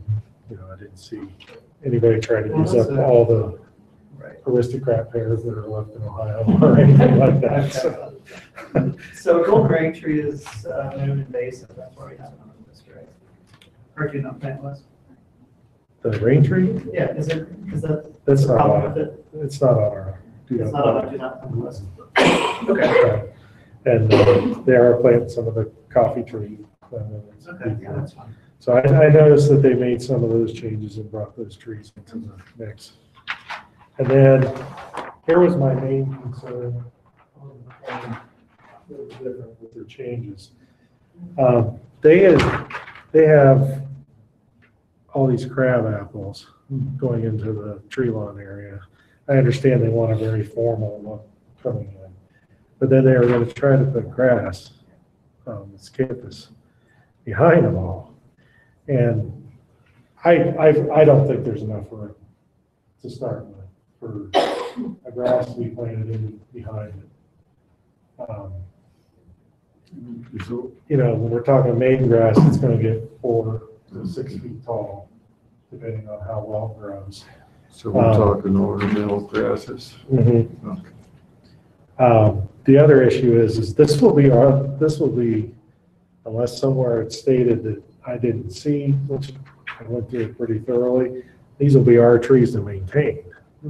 I personally do not want to prune, 40 extra crabapple trees that we don't plant on our streets to begin with now. So what I want them to do is change these to the tree lilac and put them in the center and do away with this campus altogether. Or they can place it out in the other areas if you want to, but out in their buffer zones if they want to. They want to make grass. So these sidewalks? These are sidewalks. Okay. I would want trees between sidewalks. I want the trees there, but I don't want the grasses and I don't want crab apples. I guess it's not really up to me. I guess this is my suggestion, my recommendation. But even if you just said you think those are going to be the city's responsibility, you still These- have no say if that's the city's responsibility? I guess I do, but because this is where I tell the builder what they're gonna put in, so.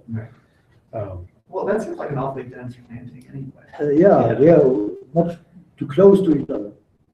Don't we have like, what, 20 feet? Our recommendation is 20 feet difference, Well, street trees, I think are 30, right? something like that, yeah. Yeah. I need to look I at it. understand what they're going for, but I agree with you. Take responsibility for pruning. Well, you're already putting a tree that's gonna stick out into the roadway fairly quickly anyway, And it has to be pruned. so. That would be my recommendation, is that they do away with the grasses and put tree lilacs out in the centers. Can you tell them what to do? I will send our plant list to either the builder, or in some cases I have the relationship with the landscape company that puts the trees in for the developer. Right. And I can send the list to them. And it's all, again, I mark the location and give them the list of what goes where, so. Okay. But, I mean, if it comes down to button heads, They'll do we do it. have the authority to Sure. say you can't do that? Sure. Yeah, if it's a city right of way, then yes. That's cool. If the developer agrees that they'll maintain them and pawn them off on an HOA, yeah, that's not tenable. Right. Necessarily in the long run to do that, so.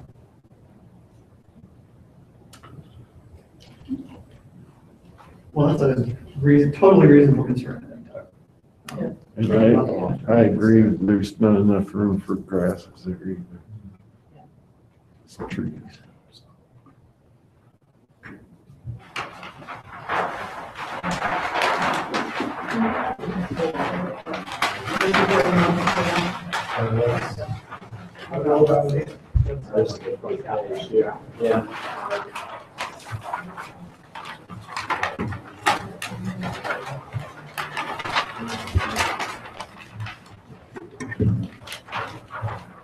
Stockdale Farms was approved with changes to the front entryway. I'm sorry. With changes to main entrance from Bravo Road.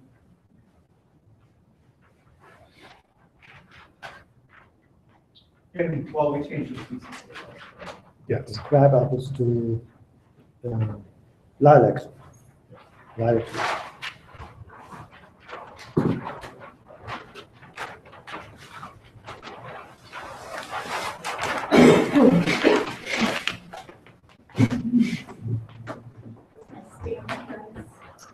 Nice stand. Doesn't fall apart. I mean, It's not really pricey. Hard to believe.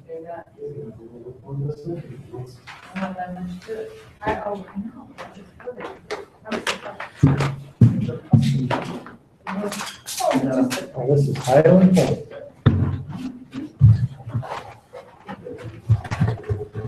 Okay. Now, none of this is in the right of way except for the few trees that are out here in the front. However, this is the tree preserve area that Tom had mentioned earlier. Yeah. It's going to be back in the back. If you open the email, there was a color picture of the trees that are on this Mhm. property.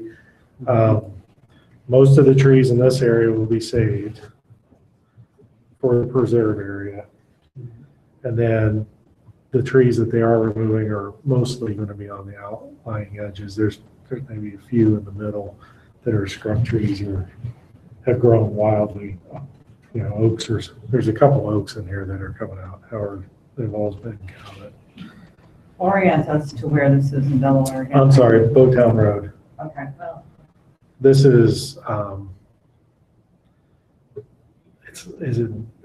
Ferguson is going to come into it somewhere. I think it's, next page. There's that gated community there and somewhere nearby. Yeah. Ferguson is part of the, what is that development? Where Kensington? there's Kensington and then the back Old Colony Oh, is okay. the development, right? So again, most of it is all, they're all private. Didn't see anything, again, on their plant list, pretty vanilla. Still not, I'm surprised I'm not seeing a lot more aristocrat pears and things like that being trying to be pushed Well, in. maybe the words got out. And see some more gnomes grow then. See how well they can. Also have an accolade. Oh, yeah. We have a really good street of Accolade up in Westfield Hills along C-Train. No, Doug, this has, if I remember correctly, this has not been in front of city council yet, so I've not seen the details.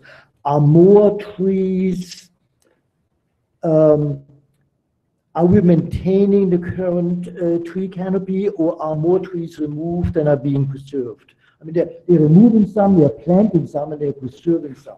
What's the total net then? Do we know? That I don't know Yeah, the okay. answer to. All right, I'll pay attention to that. This was just the pool house and the clubhouse. That's new to the development, that wasn't there before. This is new. Yes. So, how, maybe this is for the meeting 2 months from now, but isn't there always an accounting of caliper inches? There is. It's an expensive list. Did you print out all the? No, just a couple of pages here. I printed the whole thing out.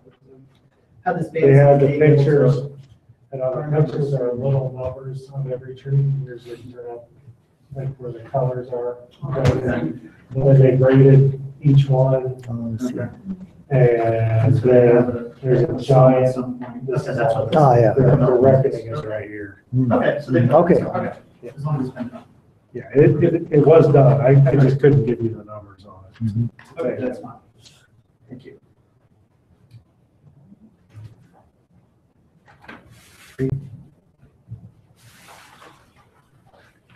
Approved as submitted, High Point.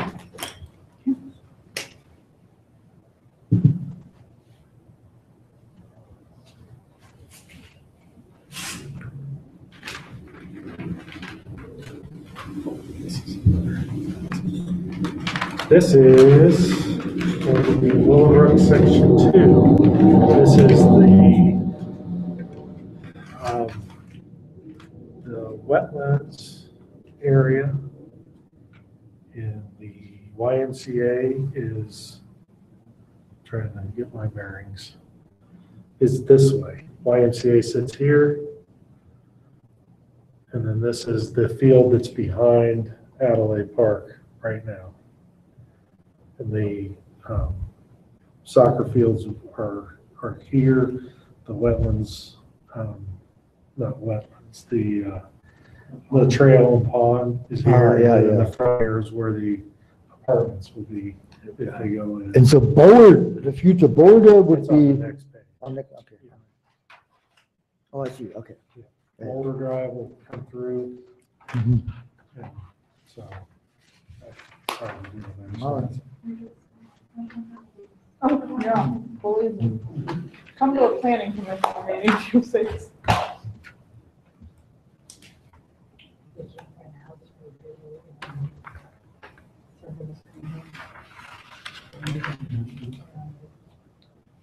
I don't remember. Not enough I don't remember housing? what else was. All right. I know there's not enough affordable housing. Well, that's true too, but they're all looking at new housing. No, Sure. Not enough housing stock Houses on here. this market and I got it. That's here. I don't know what it was. As well, since the housing bubble. Yeah. Silver maple, that's what it's about. Just kidding. I don't think so. I will put that on. Swamp? Oh, that's right, I was there, that's Swamp White Oak, that's what it was. That is what it was.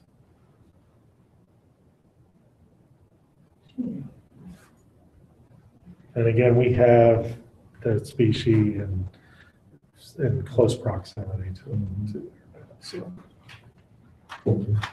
I am gonna try some black people over there in the court. So how are they failing? It sounds like they're failing. I think they're failing because homeowners aren't watering them more than anything. They're not as tolerant as some of the other trees are. With care, I've seen them do very well. And So they just need to show your watering personality. Yeah.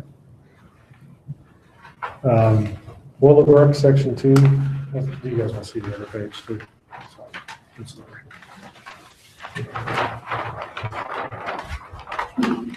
This is the road going up into this area here.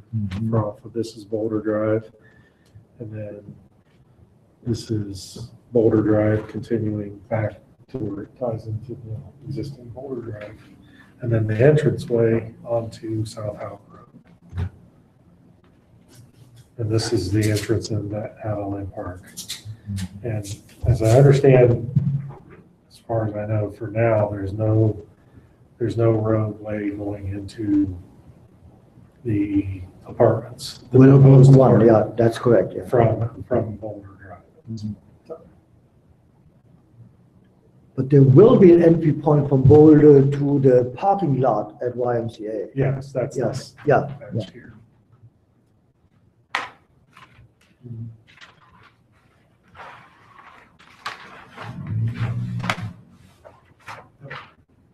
I was just curious what you put out. Well, there's a bunch of wild northern red oaks growing up there right now, so they seem to do well there, so. Go with what you know? Willowbrook, phase 2 accepted as proposed.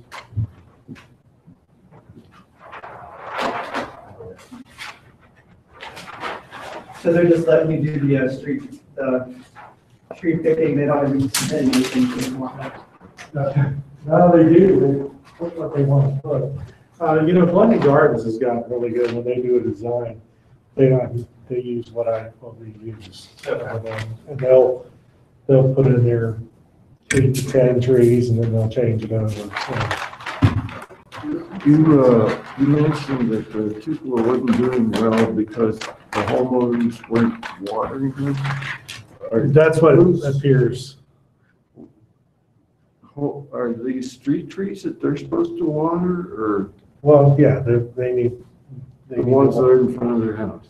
Well, what we do is we hold our developers responsible for a 2-year warranty period. Oh, so it's the developers. So, so if the developer, it's in their best interest to tell the homeowner, water your tree. Okay. So, this is the Delmore dwellings off of Curtis Street and Firestone Drive.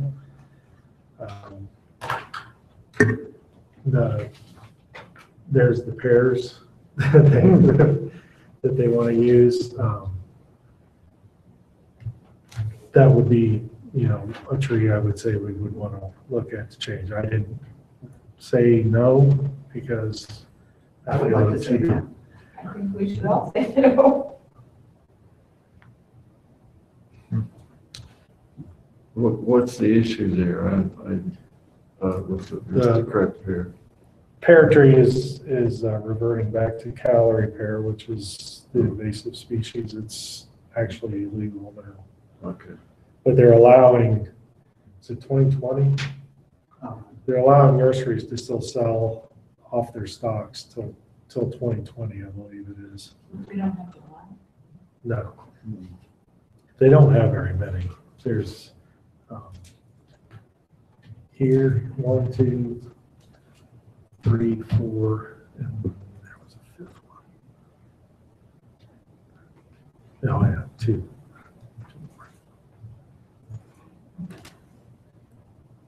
But what they're looking for is a formal looking tree, more of a pyramidal shaped tree. Some of the crab apples might suit that purpose for them. These condominiums or townhomes or that's They are- 8-unit building is. Belmar provides housing for disabled. Yes. Okay, So they're small apartments, yeah, like That's right. efficiencies. okay, yeah. okay.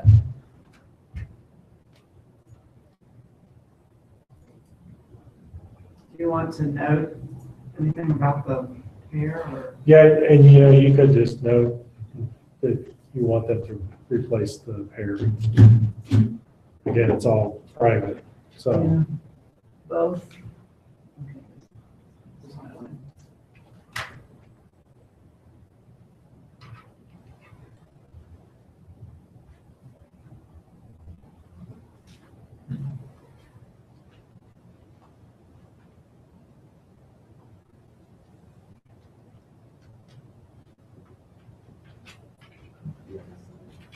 So that's the wooded area, right?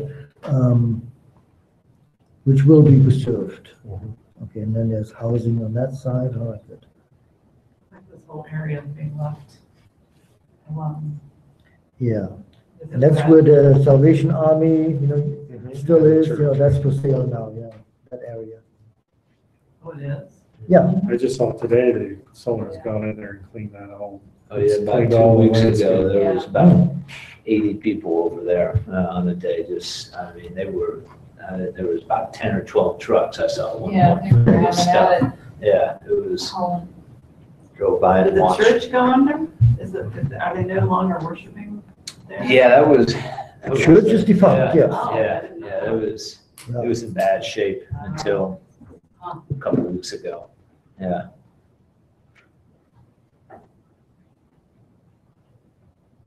Okay. Delmore accepted with replacement Just- spaces. Somebody must have bought the whole property. Replacement for Because the- of that house. Which one? There's a house right on the corner there, Curtis and Fire, for sale for a long time. Yeah, that's down there, yeah, the house is still there, that will be demolished. That will be gone, yeah, so, but. Somebody must have bought that. So Delmo bought the whole area. Yeah. And that was very controversial because many residents Yeah, yeah. objected Now I to, remember the, I remember the discussion, to the yeah, development, yeah. a while back, but, yeah. The bigger apartment discussion came over by Boulder there. Mhm. I don't know why. Yeah, that's the Willowbrook one. Yeah. Seattle House. This is going to be in the front of Bowtown Road, between Bowtown Road and 3637.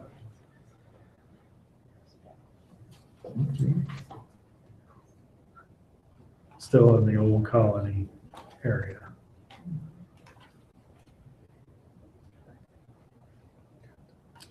The only trees that are in the right of way are the elms along the back, and they wanted to put 29 more elms there.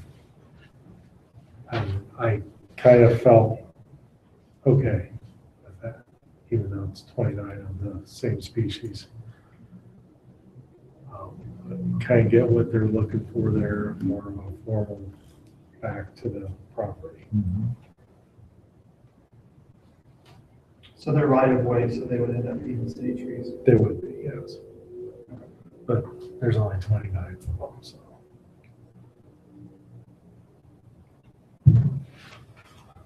Any objections? And again, no pairs in there.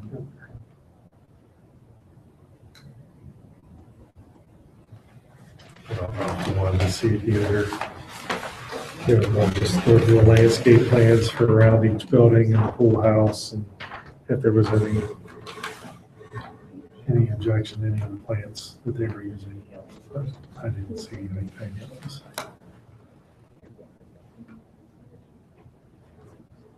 I mean, if they want to plant grow low fragrance sumac, knock yourself out. I'm glad I'm not maintaining it.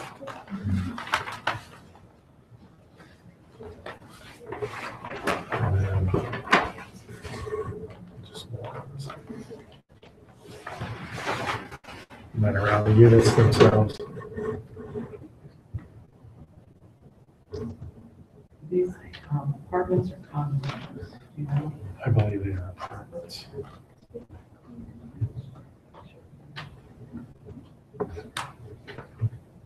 Oh. Total on that, yeah, I'm sure they are too. Looks like these are all shrubs and perennials. Susan, did we finish the item? So at least they're not trying to force a tree in between the sidewalks. Are you on a different one now? That's what you pull right now. Seattle House, Parade House, submitted.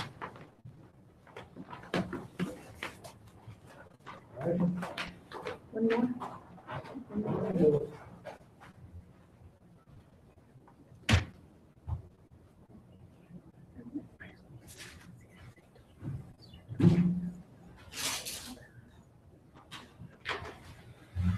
So a little different plan, what we're used to seeing. This is the Wesleyan Inn proposal at 235 West William Street.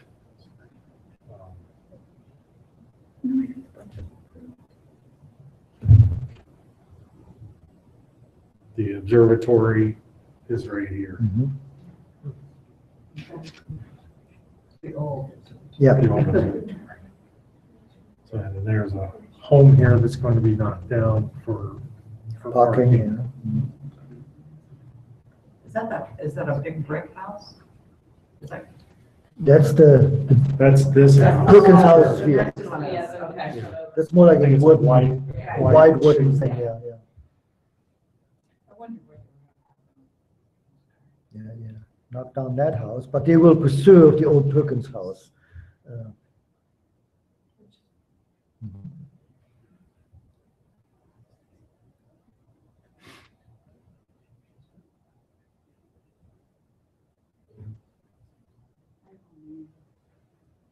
Very little about this.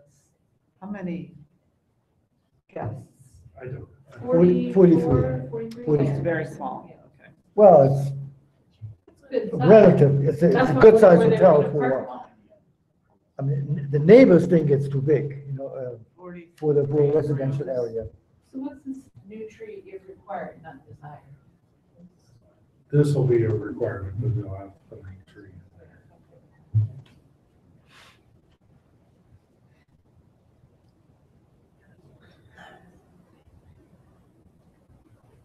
So this is just west of the university. Yes, the western edge, yeah. Okay, so the neighbor, so there would be residential. The residential area starts right here, so, and that need to be rezoned. There's a house there now. Yeah, this is old institutional, that used to belong to Wesleyan. This is residential, and that area, that portion need to be rezoned. So they're looking for these to provide. Screening. Yeah.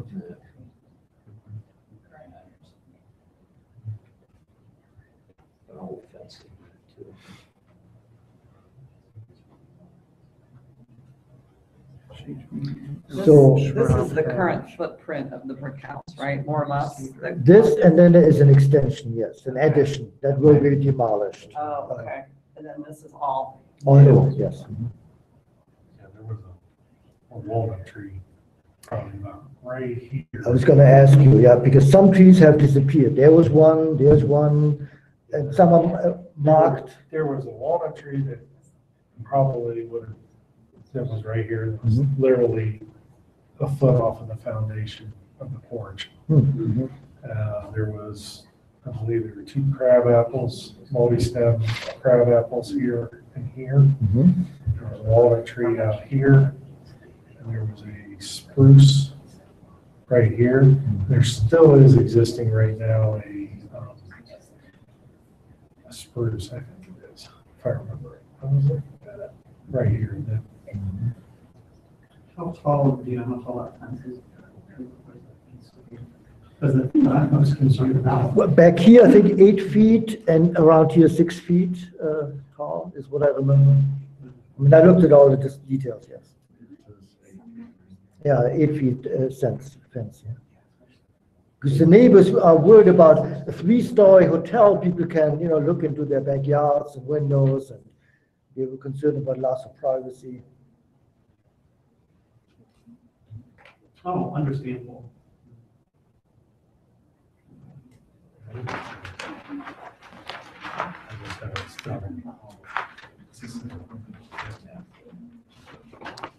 Yeah. So they're not being specific about. Fringe tree Right. is a host tree. In urban setting, might not be well. That's all. Where do you see fringe tree? In the understory. It's on the understory list. It's not Oh, a named uh-huh. tree, it's an understory tree. So,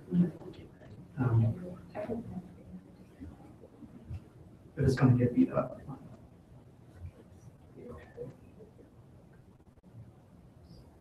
And the zoning is beyond us. I mean, that's not something that we're Yeah.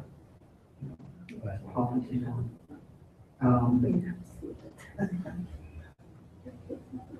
But this is one of the, I'm sorry for interrupting. Oh, no, the one thing I would need to know is how, there's a requirement for buffering for certain zoning against, adjacent to other zoning. And I can't really say that that's been met because I don't know what it is off the top of my head. We don't see a lot of these.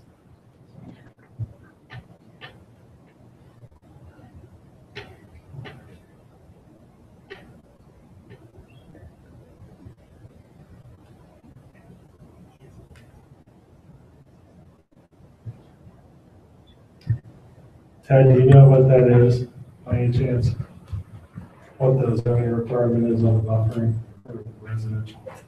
And whether or not that's been met? I don't know. Is this a formal plan for approval or is this a concept that we're just looking at? I think it's a preliminary plan, right? Yeah, preliminary. Oh, yeah. So, So this doesn't necessarily need approval tonight. No. yeah, it's Okay. kind of informational only. Okay. Yeah, I guess that's my 2 comments. Fringe trees probably not going to work, and then are the buffering requirements specifically being met? That would be good comments to let them know so that they can answer those. But the buffering issue is a planning zoning issue, not a. It is, but it's in the landscape plan of the zoning code. Let's put it that way. So they'll have that up. This is something that I tend to be concerned about when you're trying to put things against existing homes, how do you deal with it? So, yeah. More, I had that out.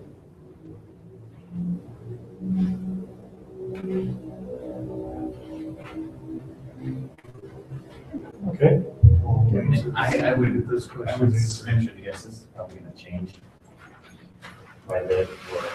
Is this a new driveway? or Yes. is it- Yes. Okay.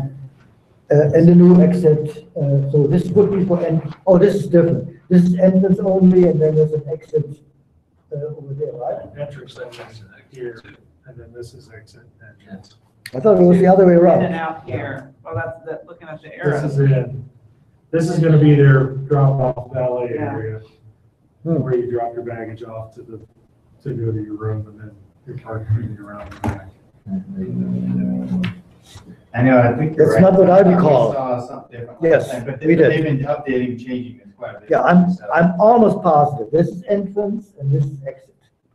Also, they're doing away with both I think that's. Yes, there's going to be They just wanna- a turn lane and all that stuff. Yeah, I think this is changing. Yeah. Like quite a bit more probably. When do they break the ground? Well, it hasn't been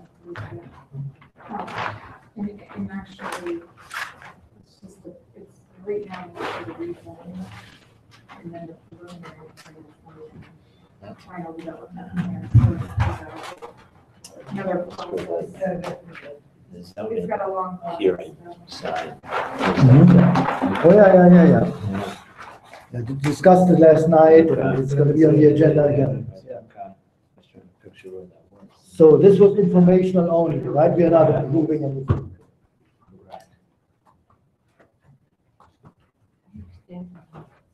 I move to adjourn. Second? So moved and approved. Thank you all. 9:07. Thanks, Tom, for the box shop. Oh, sure, yeah. Have a good Yeah. Yeah, good night, bye-bye.